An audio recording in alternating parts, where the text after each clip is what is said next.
passion, talent, development. NCAA hockey offers all that, and its players graduate at a 93% rate. Trevor Zegras. And they score on the lacrosse move! Jake Gensel. Gensel banks it towards the goal, he scores! Cale Makar. Cale Makar, he scores! Stars on campus before the NHL stage. Whether you're a fan or a player, nothing compares to college hockey. My goodness gracious me! Visit collegehockeyinc.com and follow at College Hockey.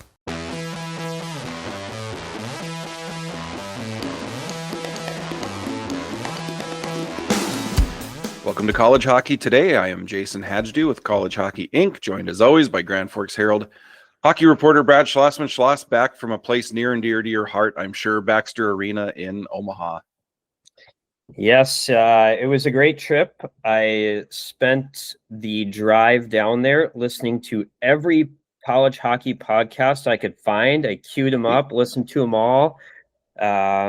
Went through several USCHO podcasts, which I know is weekly listening for us, especially the weekend recap is always a nice quick rundown of what's happening in different leagues.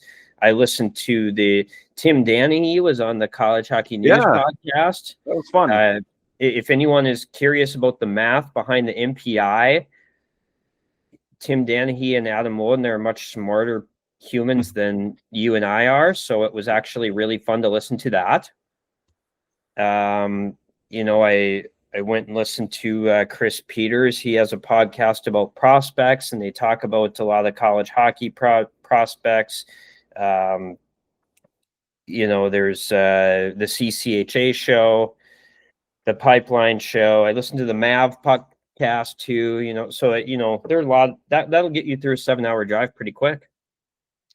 It's good to hear Danahy's voice. I mentioned Baxter Arena specifically because you spent a lot of time there during the pandemic. I'm curious, when you walk into that building, is there a little PTSD triggered, or is it fun at this point? Actually, it was great. You know, the pandemic wasn't great, but how they pulled off the pod, for those that don't know what you're talking about, the NCHC had a bubble there for a month in December of 2020. And I ended up being one of the 3 writers who was there. And you know what? A hotel was basically across the street. I woke up, grabbed a cup of coffee, walked over there, watched 3 unbelievable games, went back to the hotel, went to bed, and did it again the next day. There's so many storylines that were wonderful. Everyone was in such a good mood because they were just happy to be playing. Like, I've never had coaches who were like happy even after losses, because they were just grateful that they were playing, and you know, they had a little perspective, and it was probably one of the more unique things I've ever covered. And actually, I have great memories walking into that building and thinking about what a great job they did there hosting it. And hopefully we never do it again. Hopefully there's never a pandemic again, but I do start to think like, man, that was really fun. Imagine just like sitting there watching 3 great games every day. And yeah, it was fun. The other thing that's always really funny to me too is all these teams have been practicing for 3 months. So like when they started, these teams were all just dialed and they were all just going 100 miles an hour. It's funny to talk to the reps because they were like, we haven't had ice in like 9 months. All these rinks are closed and these guys are just playing at frantic paces. And, you know, he said one of the reps told me like the first period, my head was just spinning like, oh my goodness, this is fast. But it's like the gate opening at a rodeo. it was, but yeah, great hockey there. Great building. It was a good trip. Before we get into the formatted portion of the show, I just wanted to circle back to our injury conversation last week. One of the players we touched on having not played that weekend was Joona Väisänen at Western Michigan. We knew he was banged up. We didn't know the extent. And then I think it was maybe that same day you broke some news on social media that he's looking at a long-term injury here. Yeah, just really disappointing for Joona Väisänen to not be able to, it is going to be long-term. I don't know if they've set an exact timeline yet I don't think there's any guarantee he even plays again this year. We'll have to wait and see what the official word is when it comes out. But either way, it is not going to be anytime soon. He is one of the best defensemen in the country. He is one of the most entertaining to watch, just the way he skates and the pace he plays at. So I think it's a big loss obviously for Western Michigan, but really all college hockey fans as a whole.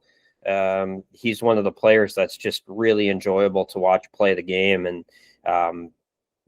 wish him the best in his recovery here. But that's a tough injury, and defensively, Western is having challenges right now, and I do think that's probably part of it. We mentioned Zach Sharp had been out. He came back this weekend. Then I see Zach Bookman didn't play on Saturday. So Western's running into some injury challenges on the back end. Väisänen, 26 points plus 24 as a freshman. And this is certainly not to say Western Michigan cannot repeat, but it just kind of underscores why it's so difficult to repeat. If you win a national championship, chances are you had a ton of injury luck go your way. That's not necessarily sustainable year to year. And this is a massive loss on that blue line, obviously. Yeah, he's a terrific player. I want to say he probably was USHL Defenseman of the Year when he was there. So he came in with a lot of pedigree. And that's just a really tough loss for the Broncos. And yeah, like I said, just a lot of really good players. I just looked, he actually did not win it. So a little bit surprising to me. Looks like it was Leo Gruba, who I guess also was a really good defenseman. But yeah, Una Väisänen, a terrific player. Yeah, and that's a resourceful staff, so we'll see how they fill those minutes in his absence. Okay, what did we learn this past weekend? Well, I think we learned I have no idea when it comes to goaltending. And I don't know if a lot of, I shouldn't say a lot of people, there's a, how do I want to phrase this? Goaltending can be a mystery. I think someone once told me goaltending is voodoo. You just don't always know what you're going to get. Even when you think you do, you don't always know. And, we talked about Western defensively, seeing Hampton Slakinski with an .880 save percentage right now is not what we thought we would see at this point in the year. And part of that probably is the fact that he's lost some of his best defenders in front of him. But that's something that we're not used to seeing. Then you go over and look at BU and you see Mikhail Yegorov has an .888. He was so phenomenal last year when he came in mid-season for BU. He had a .927 save percentage, led the Terriers all the way to the national championship game. Second round pick of the Devils. He comes in with a lot of pedigree, and he's going through it a little bit at the start of the season. Also, I don't think at times his defense is helping him out a lot. So that goes hand in hand. Yeah. Another thing that when it comes to goaltending is there are some guys who are emerging as starters right now who I just did not have on my bingo card at the start of the year playing. St. Thomas played, we're recording this on Wednesday morning. Last night, St. Thomas played St. Cloud State. And all of a sudden, I'm thinking this is going to be a goalie battle between Aaron Trotter and Carson Musser. Well, right now, Will Ingeman is the one who's starting to take over. He started last night. He looks really good. He's got a .919 save percentage. He gets the win against St. Cloud State, who started Patrick's Bearsins. And Jan Shostak came in as the goalie of the year in the USHL. I thought Shostak's going to be the guy. Bearsins starts. And then the other place where we're seeing a really big surprise is at Ferris State. Ferris State brings in Hobie Hedquist from North Dakota. Noah Ruprecht comes over with Riley from Long Island. And you're thinking it'll be interesting to see who wins the battle between Hedquist and Ruprecht. Well, Martin Lundberg, who barely played last year, all of a sudden is just playing phenomenal. He is now the guy there. He's played 6 games this year. He has a .944 save percentage. So I just did not see Lundberg being the guy. I did not see Engelman coming in St. Thomas. Bearsins making an argument at St. Cloud State. It just goes to show that even when you really think you know with goaltending, you just don't always know.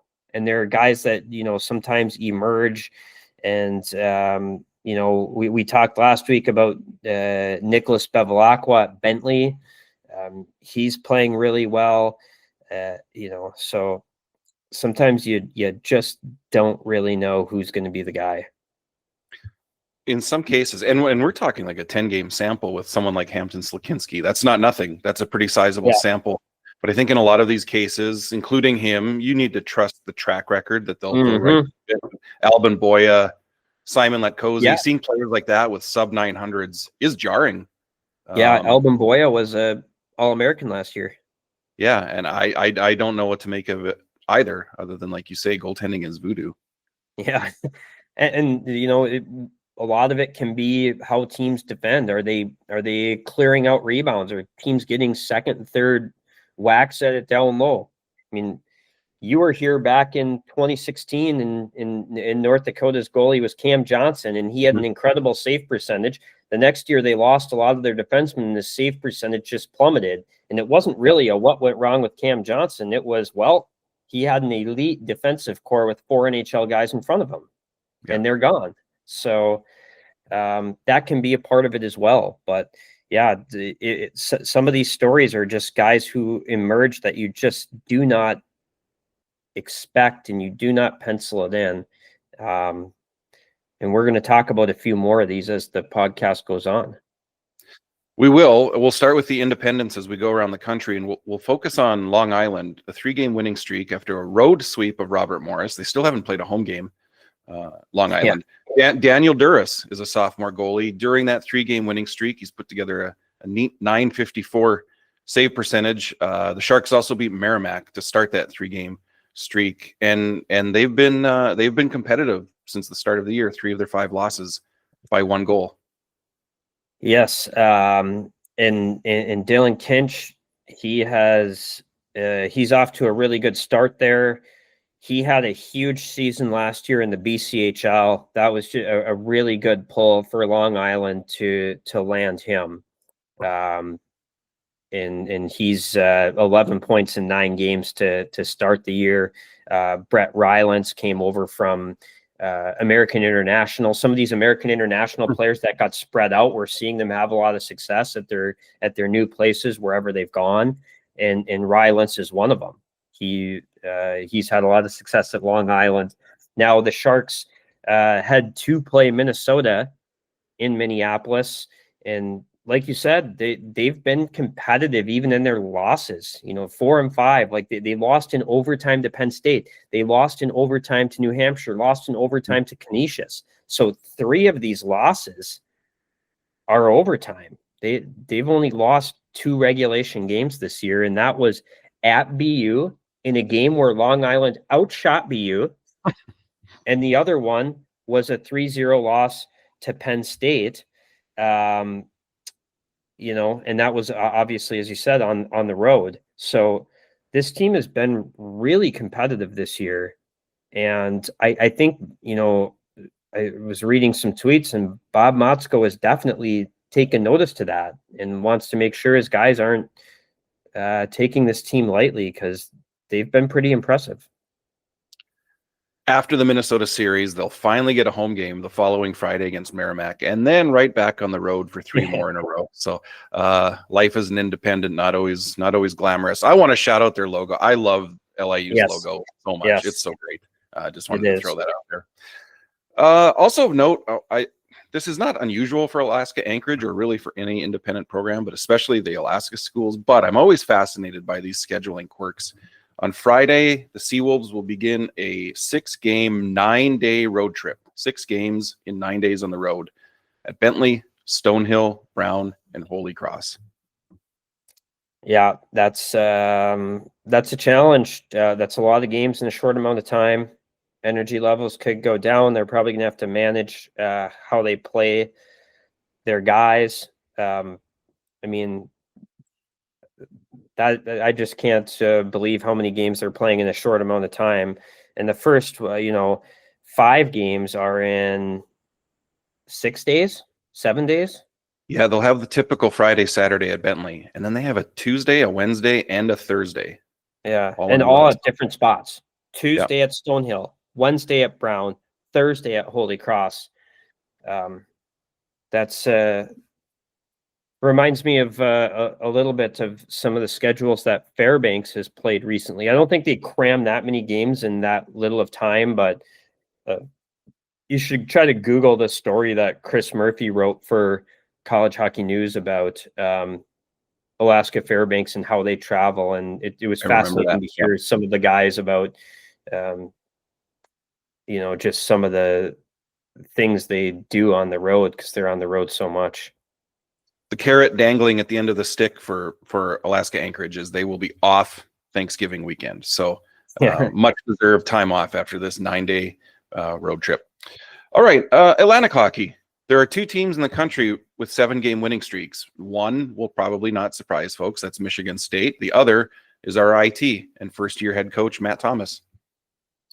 And what really jumps out to you there is Jakub Kurbacek in net. He's got a .945 save percentage, and that's where everything starts from. Is with Kurbacek. I actually, one of the statistics I was browsing this week was what teams are spending the most time in the offensive zone and what teams are spending the most time in the defensive zone. Right now, RIT is spending a higher percentage of time in their games in the defensive zone than any Atlantic hockey team outside of Mercyhurst. So they're in their D zone quite a bit, and that's where you rely on a guy like Kurbacek to help you win games. They do have some guys up front that can score. We just talked about guys from some of the transfers that are having success. Austin Brimmer, he's having some success there coming over from Long Island. And then a couple of the guys that have been there, Simon Isabel, he can score. Christian Catalano, he's now a junior, averaging a point a game. So they do have some guys, but this is a team that's spending quite a bit of time in its defensive zone this year, and it is getting outstanding goaltending. And that's something that RIT just really didn't have a year ago. They kind of rotated goalies. I think they brought in Trent Burnham from Long Island. He had an .855. Kurbacek was at .893. Ethan David was at .909. In for a large part of the season, the save percentage at RIT was low, and that comes right on the heels of having Tommy Scarfoni before then. So now they've kind of got that Scarfoni-like goaltending back again, and there goes a nice winning streak for the RIT Tigers. Goaltending, and I think they've been pretty opportunistic as well. Their shooting percentage is over 14%. Wow. There's only one team in the country with a higher shooting percentage, and that's Miami. They're just a tick under 15. So, and then you scroll their stats page, and some of these shooting percentages by player are pretty comical: 35.7, 25, 23.1. Obviously, that's not going to sustain itself. But like you said, there's some talent there. Evan Conyon, another player, he's got a 7-game point streak. So things clicking right now under Matt Thomas in his first year. That's great to see. I also want to look ahead quickly here. Big Holy Cross at Air Force matchup this weekend. Holy Cross swept Niagara. They're unbeaten in 5. Air Force went on the road. They swept Sacred Heart. They're on a 4-game winning streak.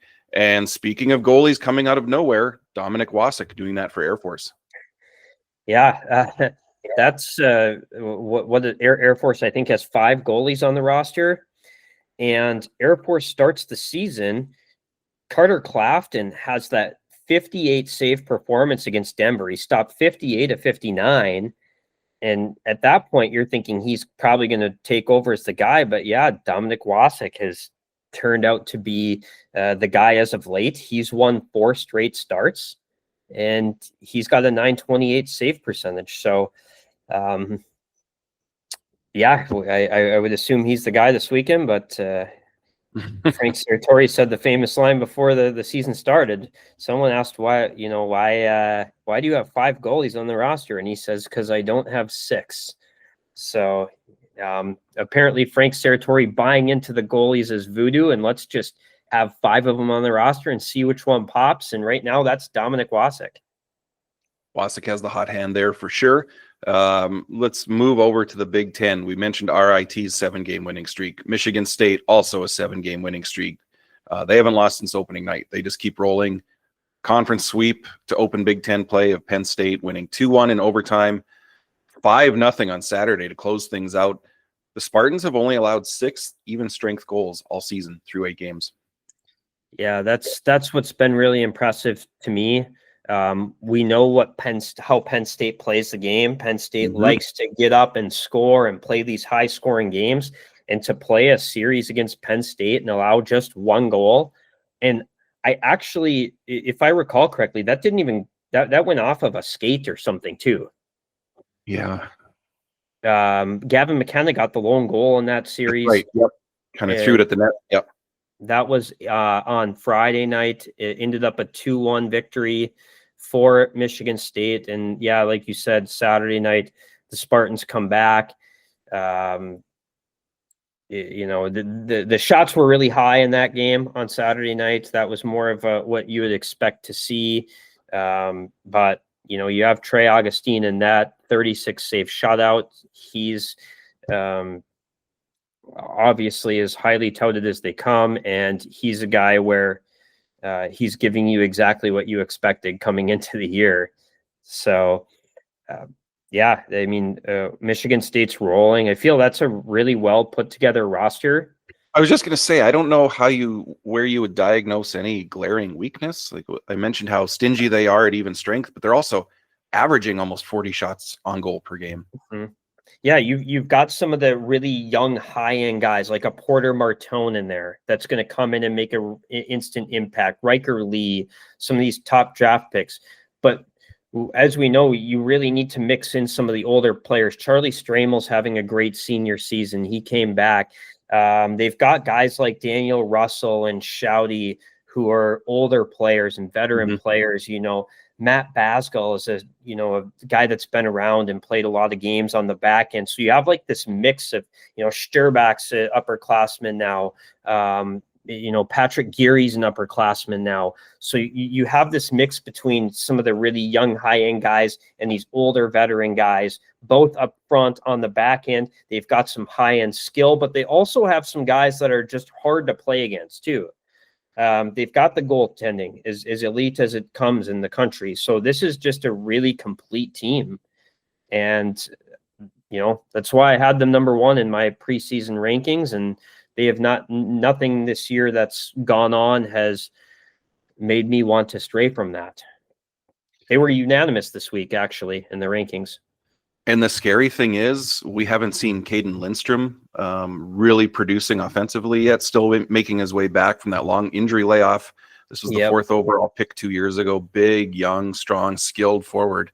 If he gets going, holy cow, they're pretty loaded. Yeah, they're definitely going to be tough to beat. They're on their way.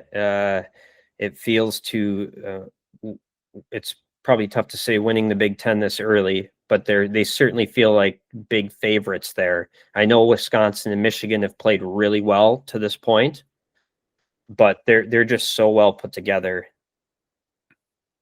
Before we leave the Big Ten, Minnesota, a much-needed sweep of Notre Dame last weekend, getting back on track, winning 3-0, 4-1. Louis DePasquo shutout on Friday. He stopped 52 of 53 in the series, and some really much-needed wins for the Gophers. Yeah, they needed to try to find a way to get back on track, and they did.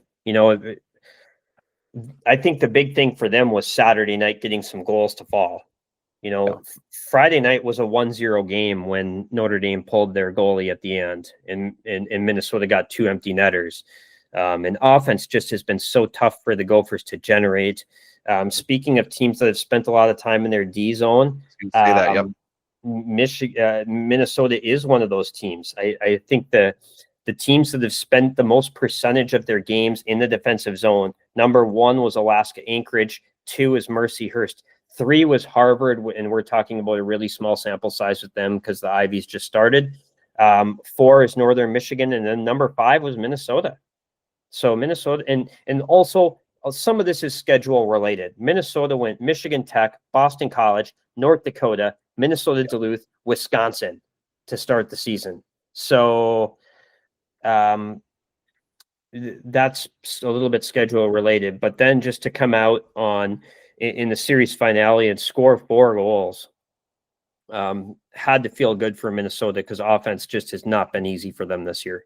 And then the other thing too that really of note in the Big Ten, we had the big showdown between Michigan and Wisconsin this weekend.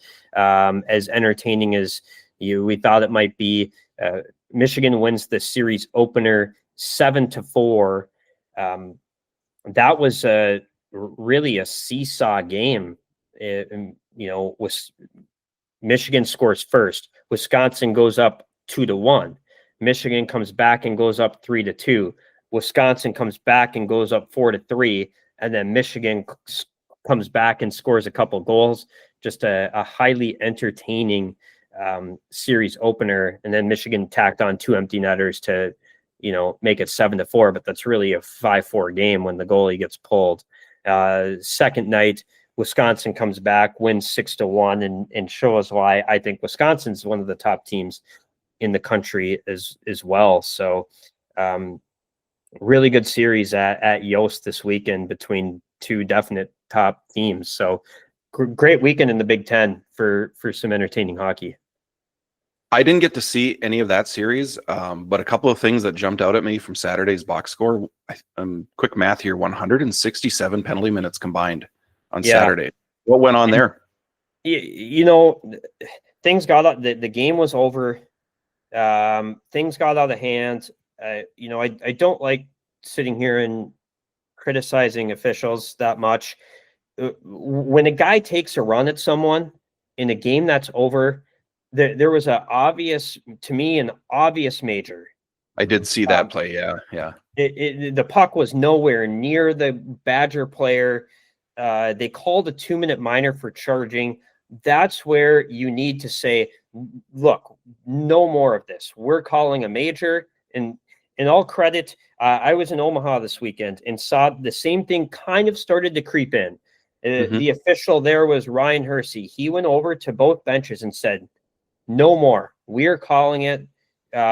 This stops now. And Ryan Hersey and Nick Krebsbach started calling penalties, and it did not get out of hand in Omaha. And that's, Ryan Hersey's a guy that's he reffed the national title game a couple of years ago. He's a veteran official, and that was really good officiating.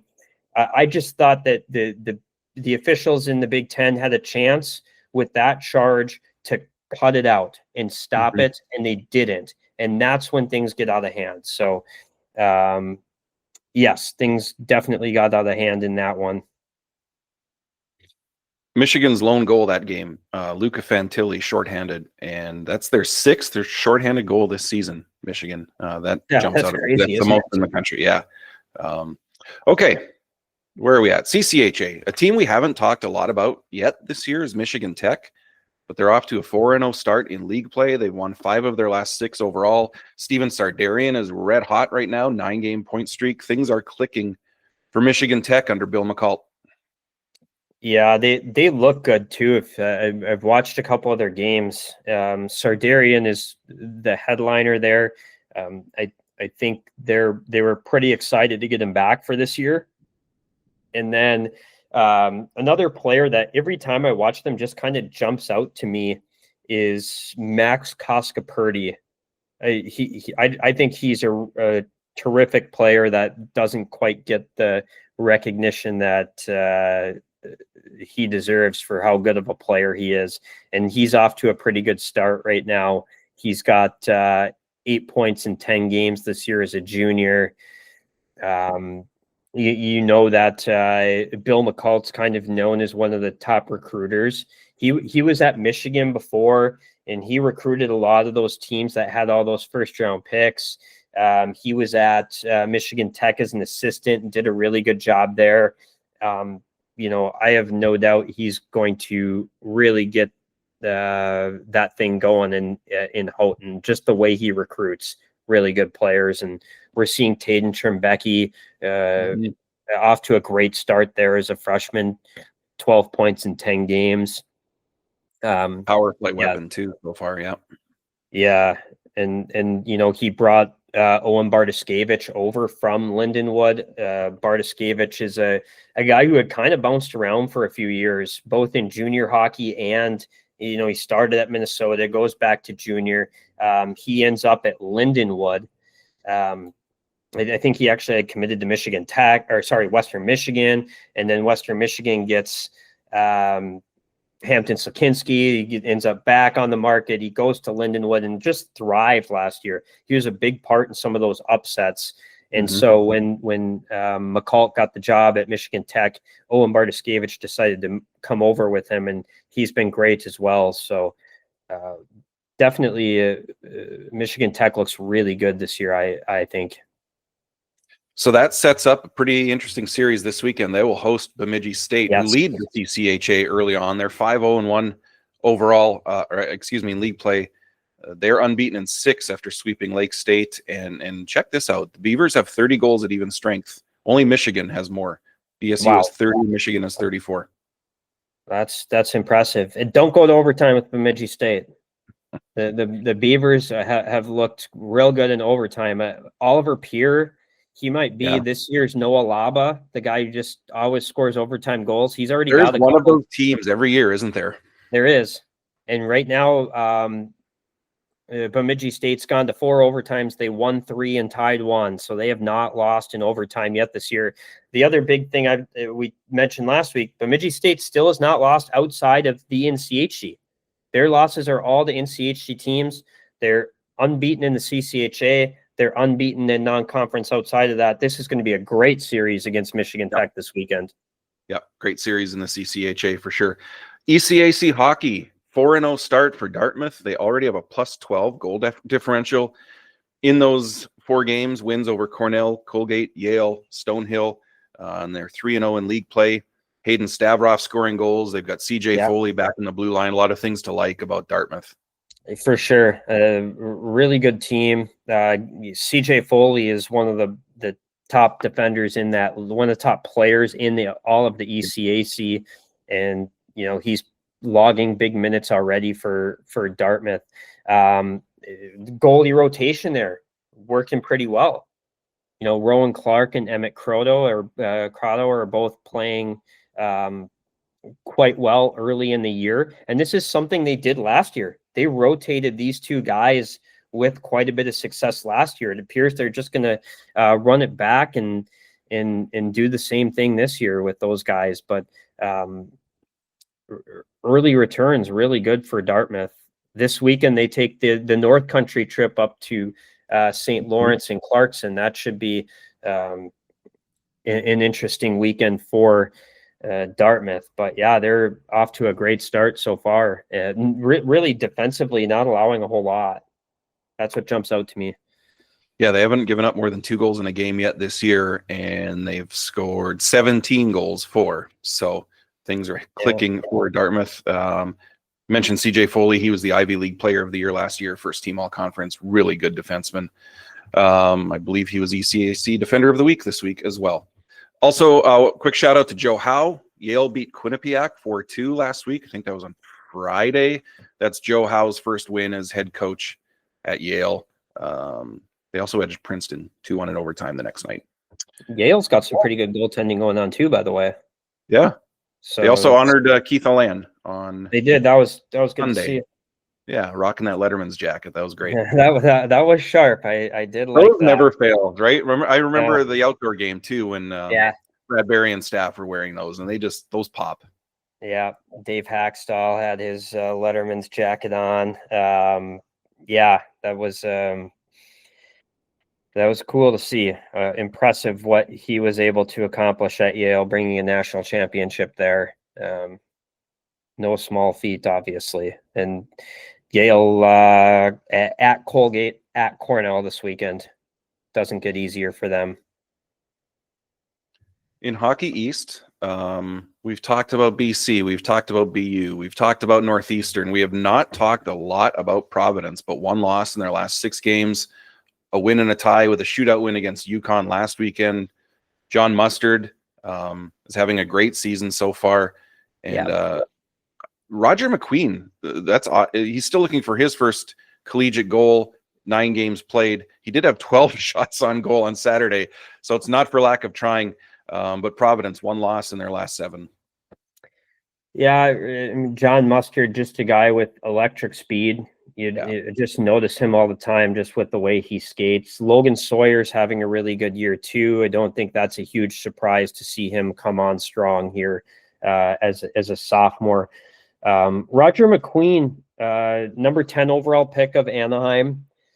He's sometimes those really big power forwards, they take a little bit longer, but he also was coming off of a really tough season where he was battling injuries for a long time. So he's just kind of getting back a lot like Caden Lindstrom. These are these big power forwards. So naturally, sometimes they take longer, but also these guys had tough years last year with injuries, and they're just kind of getting back into it. So not only are you taking the jump to college hockey, but you're doing it having really played minimal games last year. So I do think these guys are going to get their footing pretty soon. And it's not like, Roger McQueen has 5 points, or, so 5 points in 9 games. It's not bad. Yeah. But we do think that he is going to turn it up a little bit. And, having 12 shots on goal in the game is a sign that he's starting to turn it up, I would say. I think that's an NCAA season high this year too. So maybe on the verge of a breakout here is Roger McQueen. Also want to note BU and BC did both bounce back from sweeps of their own last weekend. And Lawton Zacher stayed hot for Northeastern. He stopped 61 of 63 in a sweep of Stonehill. Yes. I'm going back to my list of teams that have spent the most time in the defensive zone. We went 1 through 5. Number 6 is Northeastern. So incredible that we have Northeastern and RIT both in the top 8 in percentage of games that they spend in their defensive zone. But that speaks to what Kurbacek and Zacher are able to do right now in net. Both of them have been incredible. That was Zacher's at 956 right now. Just a unbelievable start for him. We'll close our national tour in the NCHC, and we're going to focus on the team you cover on the daily. North Dakota, they've rattled off 3 straight wins after a sweep at Omaha, and they're doing it with a balanced offense and some very impactful freshmen. And what has gotten into Ben Strinden? Yeah, no kidding. I mean, that's a senior who's finding his stride, I guess. The big storyline, I think, for North Dakota, for all we talk about with Cole Reshny's been great. Keaton Verhoff, who's going to go high in the draft, has been great. But North Dakota is really dominating teams with their 3rd and 4th lines. Those are the lines that are scoring at in way higher clip than an average 3rd or 4th line. And Ben Strinden's one of those guys. He plays on the 3rd line at North Dakota, and he's the leading scorer on the team. He has 12 points in 10 games so far this year. You look at other guys who have played on that line that have made a difference. Ollie Josephson has been great. They're just getting scoring, as you said, from all over the lineup. And I think that's what makes this team a really difficult matchup. And now we're starting to see the defensive core in some of these games show why they're so highly touted. They have a really deep group on the back end. They've played pretty well. Jake Livanovich was an All-American last year, but a guy who a lot of people may not be familiar with is Abram Wiebe. Mm-hmm. And he's maybe, he doesn't quite skate like Livanovich or make the highlight reel plays, but he's a big guy who defends well. He makes some subtly good offensive plays. And, he's a guy that's, he could have signed last year with Vegas, decided to come back, and just adds to that depth on North Dakota's back end. Seems like they're settling into, I should say, a goaltending rotation here as well in recent weeks. It does. Yeah, they're rotating between freshman Jan Spunar and senior Gibson Homer. The way they both played last weekend against Omaha makes me think, why would you not run that back again this weekend? As Gibson Homer plays against his old team, Arizona State. The Sun Devils are coming to Grand Forks for the first time in program history. These teams have played in Las Vegas in the Hockey Hall of Fame game. They've played in Tempe last year, split a series there, and now the Sun Devils will make their first trip to Grand Forks to play in Ralph Engelstad Arena. So should be a good weekend. Lots of NHL scouts should be on hand. 2 of the 6 draft eligible players will be in this series. Lincoln Keene, the freshman defenseman who is a North Dakota native, is coming back to his home state. And Keaton Verhoff, as we said, is also draft eligible. So expect to see a lot of guys wearing black coats and black shirts and black pants around the rink with notebooks out. Don't forget the hair product. It's true. A couple other notable outcomes in the NCHC before we wrap up. We spent a lot of last week's episode talking about St. Cloud State's offense. They were shut down pretty effectively by Minnesota Duluth, a sweep for the Bulldogs. And how about Denver going into Kalamazoo and sweeping the national champs? Yeah, impressive weekend for Denver to go to Kalamazoo, which is a really difficult place to play. Go look at Western Michigan's record at home the last couple of years. I mean, I'm trying to remember if they even lost a regulation home game last year. If they just had an incredible run at home. This year, Ferris State beat them in regulation at home, and now all of a sudden Denver wins 2 there, which is just almost unheard of. So Denver's off to one team where their analytics jump out to me. As we talk about some of the bad losses that Denver's had. What team spends the most time in the offensive zone in the country? It is the Denver Pioneers, number 1 in the entire nation. A lot of the underlying metrics for Denver are really, really, really good. So look for Denver to be at the top of the country here this year. And by the way, if you want me to go down the list of teams that spend the most time in the offensive zone in each league, number 1 in the NCHC, Denver. Number 1 in the ECAC, and number 2 nationally, Union. Big Ten. This is going to surprise you. Michigan State. Never mind. Hockey East, it is Boston College. The CCHA, Minnesota State. Atlantic, it's Air Force. And of the independents, it is Stonehill. Interesting. So some interesting numbers there of teams that are spending quite a bit of time in the offensive zone. You mentioned St. Cloud State. We talked about their offense. They struggled to score. People aren't going to want us to talk about their teams pretty soon, because I went and talked about how Quinnipiac is dominating teams. And Quinnipiac is, ever since I talked about that, things have been up and down for the Bobcats. They haven't been as consistent. They haven't been bad, but things have been tough for the Bobcats lately. So, we'll see what team we jinxed this week. Just to backtrack a little and close the loop on Denver, they'll resume their Gold Pan rivalry this weekend with Colorado College. That's a home and home. Then they'll go to Arizona State and then close out November with the U.S. Hockey Hall of Fame game against Minnesota. So pretty interesting 5-game stretch ahead for the Pioneers. All right. That's our trip around the country. Before we close out, let's look ahead to this weekend. I know Cornell is celebrating Ken Dryden, the great Ken Dryden, on Friday. Yes. That'll be cool to see, and a ton of matchups. I had a lot of trouble last weekend trying to decide what to watch, usually have 2 screens going, and trying to pick 2 games is a nightmare. We talked about Tech at Bemidji State this weekend. We talked about Holy Cross at Air Force this weekend. I think there are 5 series pitting top 20 teams going against each other. So a lot to look forward to again this weekend. Yeah, Michigan and Penn State are playing. If you like to watch goals being scored, Northeastern and UConn, we should see some good goaltending in that series. And if you want a big rivalry, CC's looked really good this year. That's a team that maybe hasn't gotten the results it deserves all the time, but that's when you watch them play, they sure look impressive to me.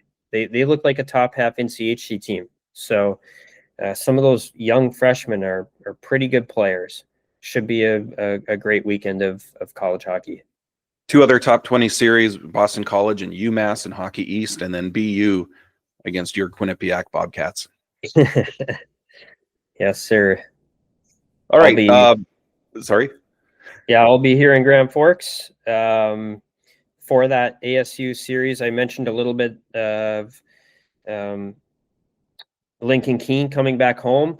Brazen Bozer, who's one of the top defensemen at Arizona State, he also is a North Dakota native. He is from Minot. So not only will it be fun to have Arizona State in town, but also 2 North Dakota natives coming back on Arizona State, and also an Arizona native on North Dakota with Jake Levinovich playing against the team where his brother, Johnny Walker, is an absolute legend of Arizona State. So last year when these teams played in Tempe, Johnny Walker dropped the opening puck, and instead of North Dakota's captain going out to take that face-off, they sent Jake Levinovich out there to take the opening draw from his brother, which was a pretty cool moment. But yes, that's what's on tap for me. That's an ASU team, I imagine, that's hungry for wins too. Just one win since winning the icebreaker back in early October. And now North Dakota and Denver in the next 2 weeks. So wins are needed. A good point that Greg Powers made this week. Last year, right now, ASU is 3-6-1. Last year, ASU was 4-7-1 going on the road to Denver. Arizona State swept the defending national champs in Denver. That was part of an 11-1 stretch for the Sun Devils, where the one loss was in overtime, so it wasn't even a full loss. And Arizona State used that stretch to launch in the NCHC standings. Sun Devils finished second, only behind national champion Western Michigan. So they've been in this position before. Tough start, going on the road to a tough place to play. And that ended up springboarding their season last year. They're looking to do that the same this weekend. Should be a great series. Enjoy that. We'll look out for all of your pieces leading up to and during the weekend. Thanks for joining us as always. And we're going to thank Chris and Kate back at the Palatial College Hockey Today studio. And thank you all for listening, as you do every week. Please enjoy the hockey.